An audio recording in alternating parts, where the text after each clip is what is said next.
ಶ್ರೀ ಗುರುಭ್ಯೋ ನಮಃ ಪರಮಗುರುಭ್ಯೋ ನಮಃ ಹರಿ ಓಂ. Good day viewers. Today I will be talking about one more interesting story, which is the story of Nahusha, who was a well-respected king during the Mahabharata times.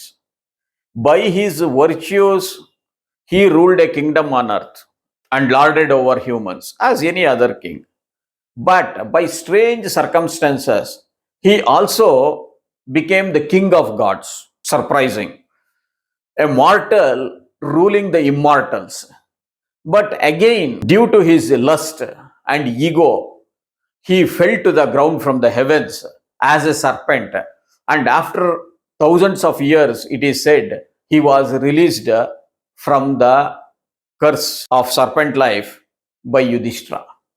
In order to understand Nahusha's story, we also need to understand the story of Vrittasura, which I covered in the previous edition. Please have a look. Please hear it out.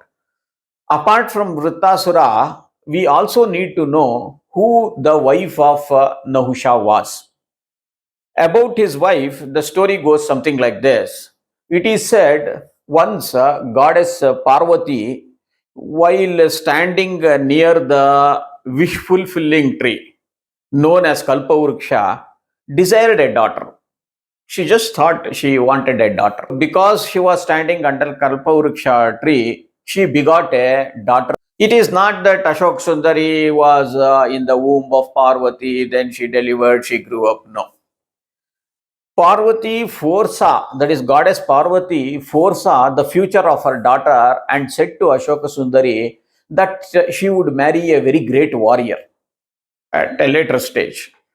As Ashoka Sundari was a very beautiful girl, one of the Asuras or Rakshasas by name Hunda tried to woo her. It is the same everywhere. Whether in Treta Yuga, Dwapar Yuga or Kali Yuga, beautiful women being chased by the good, bad or ugly men. It is a woman's luck or fortune that they fall for the right man. However, in our story, Ashok Sundari refused Hunda or the demon's advances. But Hunda did not stop wooing her. He was very persistent. Through the Vidya or through the power of Maya, Hunda assumed the form of a beautiful woman and befriended Ashok Sundari. Unknowingly, Ashok Sundari became a very good friend of Hunda, and when she went to Hunda's palace, Hunda tried to abuse her. At that time, Ashoka Sundari got very wild and she cursed that Hunda will die at the hands of a prince, a son of Ayu. Hunda knew that Ashok Sundari was a daughter of goddess Parvati. And so he had in his mind that whatever Ashok Sundari has said in the form of curse will definitely come to pass. That is, it will happen. So he was very much afraid and he was very much concerned when a son will be born to the king Ayu. So he had his informants and spies put in the palace of Ayu to inform him when a son will be born. Now the stage shifts to Ayu's palace. We should all know that Ayu was a great king from the Chandravamsha dynasty. It is said he prayed and served Lord Dattatreya himself, and through his boon or through the Lord's graces, a son was born. As I said a couple of minutes back, Hunda had his spies and informants in Ayu's palace. So as soon as that baby was born, the son was born, he was kidnapped. That is, the boy was kidnapped, and the soldiers of Hunda took him to Hunda. Hunda wanted to kill that boy because Hunda knew that this child was the child which is going to kill me because of Ashoka Sundari's curse. He looked at the baby and he said, okay, to the soldiers, take the baby away and kill it in a forest and throw it away. The soldiers took the baby, but having seen the handsome baby, they could not have had the heart to kill it. So they left it under a tree and went to Hunda and informed that the baby is killed. Sage Vasishta, who happened to be passing through that forest, saw this small baby, just born baby, under a tree, and he took him under his care. And it is said Nahusha grew up along with sage Vasishta. And it was Vasishta who named this baby as Nahusha. Nahusha means the fearless one. Now, who exactly was this Nahusha apart from this story which I have told? He was the son of Ayu, and he was born with the blessings of Lord Dattatreya. Nahusha's name crops up in various places in our scriptures, like in Rigveda, in Mahabharata, in Harivamsha, in Padma Purana, and in many other places where King Nahusha is described as an extremely powerful, just, honest king who ruled his kingdom very wisely. Eventually, when Nahusha came of age under the tutelage of sage Vasishta, he understood from the Rishi that his father was Ayu, and accordingly he went back to the kingdom. And after some time, he himself was crowned or coronated as the king. After he was coronated as the king, Nahusha with a great army attacked Hunda, the demon, and killed him as per the prophecy, and married Ashoka Sundari. Through Ashoka Sundari, Nahusha got six sons, out of which one of the sons by name King Yayati became very famous. It is said that the able administration or the rule of Nahusha spread far and wide and throughout the world and beyond. As I have said in some other episode, there are 14 lokas. So Nahusha's great administration of his kingdom spread across all the lokas. Here we need to understand that communication between the lokas was very normal during those times. How they did that, we do not know. We have not understood, or possibly we have lost that knowledge. It is said he also did 100 Ashwamedha yagas and was known as the most powerful king. At the same time, very efficient, able, and just. During this time of Nahusha's rule on the earth, it is said that there was a lot of fear in the heaven also. The reason being, a demon by name Vrittasura was born out of the sacrificial fire, and a great battle lasted between Indra, the king of gods, and Vrittasura. Vrittasura, though born as a Brahmin, he was a demon by his behavior, and by his great devotion and willpower. He had gained enormous powers, and he attacked the Indra or the heavens itself. In the battle that lasted for, it is said, 360 days, Indra killed Vrittasura. Please see my earlier episode on this channel entitled Worship Worthy Demon Vrittasura. In this battle, Vrittasura was killed. Though Vrittasura was killed, Indra was too much troubled in the mind because he had killed a Brahmin. And in order to atone for his sin of killing a Brahmin, he left the heavens, and it is said he went to Manasarovara lake, and in a lotus stem he sat and began doing his penances or atonement. Meanwhile, in the heavens with no king, there was total confusion and anarchy. So, in order to find a suitable ruler for the heavens, it is said the gods assembled together, and they identified a mortal, that is King Nahusha, to be the king of gods. Nahusha, who was the king on earth, now became the king of gods and heavens too. Though sober, just, and kind Nahusha was, slowly, because of the power, he became proud. And with power, arrogance came. Arrogance set in. There is a saying in Kannada, Mangana Kaili Manikya, meaning, or roughly translated, if you give an expensive pearl set to a monkey, what will it do?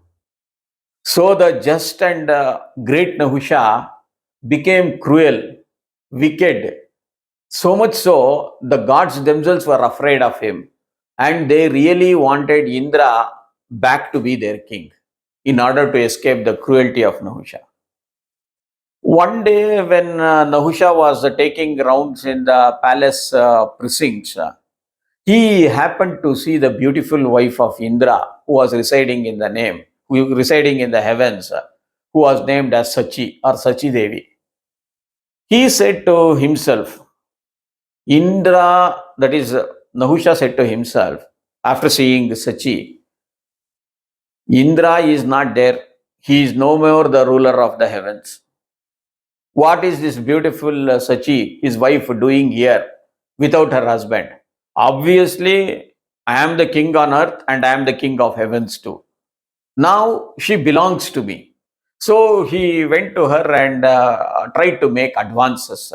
Sachi was aghast at this Nahusha's advances, and she sought the protection from sage Brihaspati. Sage Brihaspati, through his divine powers, he knew how this situation will end, and told Sachi that you have patience, you believe in Indra, he will come back someday. You just handle this situation with Nahusha. Sachi Devi accepted this, but somehow the advances of Nahusha became too frequent and unbearable. So she thought to herself and said, remembering Brihaspati's words, that, "O Nahusha, I am willing to be your wife or the queen, but prove to me that you are the greatest among the three worlds or greatest among all the lokas." And Nahusha was quite happy and he said, whatever you want, I will do it. Please tell me what is that you need me to do so as to prove that I am powerful. As it is, I am the lord of the humans and I am lord of the gods. What more do you need? For which Sachi said, I agree that you are lord of the humans and lord of the gods, but you are not lord of the sages. So I want my husband or would be husband like you to be carried by the enlightened eight sages in a palanquin. You come to my house or you come to my palace in a palanquin carried by the eight sages. Sachi, at the back of her mind, knew that this would not happen because the enlightened sages would never agree to carry such a cruel man in a palanquin. But however, here she underestimated the powers of Nahusha. Nahusha got a beautiful palanquin made ready. He put on his best attire and he ordered the eight sages to carry him to the palace of Sachi. The eight sages agreed for this proposition and they bore the palanquin with King Nahusha seated. Nahusha was so much in a hurry as he was so lustful and eager to meet Sachi. He was shouting to the rishis who were carrying him in the palanquin using the word sarpa sarpa. Sarpa means go fast, hurry, you move fast. Just because we want to reach office or meet a friend or attend a meeting or it is just a pure craze, we see today's vehicle racing and zipping at a very high speeds on the roads. It is a different matter that such people cannot really race on the tracks. They can never win. All their powers they exhibit on the crowded roads. And this is really a pity because we should understand that driving a vehicle and leading a life are similar. How so? Death is the destination of all life. What all we do, what all we plan, act, go somewhere, whatever we do, the destination is awaiting. That is, the death is awaiting. Similarly, when you drive, the end point is the destination where you want to go. That is the destination. Instead of enjoying the drive, enjoying the life as it courses, we hurry towards the destination. Destination is always there, it will come. Whether on road or in our life, it is the journey we should enjoy rather than look forward for the destination. Anyways, in our story here, among the 8 sages, one was sage Agastya, who was a tad shorter than the rest of the sages. So when sage Agastya could not keep pace with the other sages or other rishis who were carrying that palanquin, Nahusha saw this and he became more angry because he was eager to reach the destination. Destination is that palace of Suchi. He began again shouting, Sarpa, Sarpa, and he goaded sage Agastya through his left leg. Now, bang, here the fireworks started. Sage Agastya turned around, he dropped the palanquin, and he said, Whoa, Nahusha, proud king, you are telling me Sarpa, Sarpa. I am telling you, you become a Sarpa. Sarpa also means a serpent. So the curse of that sage Agastya was instantaneous. The handsome body of Nahusha became a big serpent or a python. And since the serpents or pythons don't have a place in the heavens, he began to fall down to the earth. Even as he fell, Nahusha realized his foolishness and pleaded with sage Agastya to spare him. As they say, after the event, even a fool is wise. We go on chasing something in our life without even stopping to think and reanalyze. And we run towards that. And finally, when we reach there, we would have known that we have missed many things in life.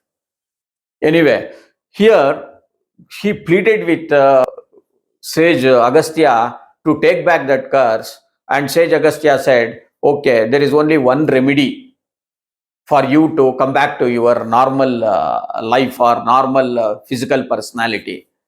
He said, you will continue to remain as a python or a serpent till one of your descendants, who will be a wise king, he will come and meet you.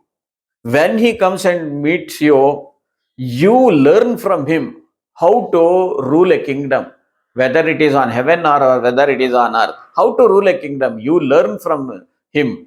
And after learning from him, understand that once you understand those precepts or those rules of administration, you will be released from this curse.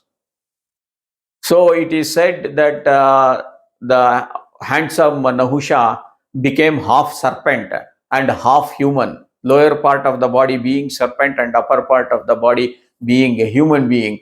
And he spent thousands of years on the earth along with a large number of other serpents and pythons and other such snakes, patiently waiting for the arrival of that king which sage Agastya had spoken of. Now, fast forward to few centuries, it so happened that Yudhistra and Bhima were once spending some time in Kubera's palace. And Bhima went on to explore the neighborhood and came across a dark and dingy cave. Out of curiosity, he enters the cave and he sees lot of serpents hissing and chasing him out, many of which he kills. Many others slithered away because it was well known that Bhima was the most powerful person of his times. However, a big black python advances from the bowels of that cave and curls its body around Bhima to suffocate, kill, and swallow him. Even though Bhima was very powerful, he could not untangle himself from the clutches of that python. Meanwhile, Yudhistra, who did not see this Bhima, he came in search and he arrived near this cave where the python had held his brother Bhima in its grip. Yudhisthira asked the python, "O python, why are you wanting to kill and swallow my brother?" The python was really surprised that Yudhisthira, instead of trying to kill that serpent, he was asking him the reason for killing. That is not the normal behavior. As soon as you see a serpent or a snake, the human tendency is to kill or to run away, fight or flight. But here was this Yudhistra asking the reasons why the Python held Bhima. Then the Python, in human voice, enquires and understands from Yudhisthira who the Pandavas were and other details about his lineage. At the same time, there is a conversation between the Python and Yudhisthira on various spiritual topics. So not only spiritual topics, the Python has so many questions to Yudhishthira on how to rule a kingdom, the role of kings, justice, administration, and various other issues. Finally, fully satisfied with the answers which the Yudhishthira gives, the Python releases its grip on Bhima and reveals itself as Nahusha, that is the ancestor of Pandavas.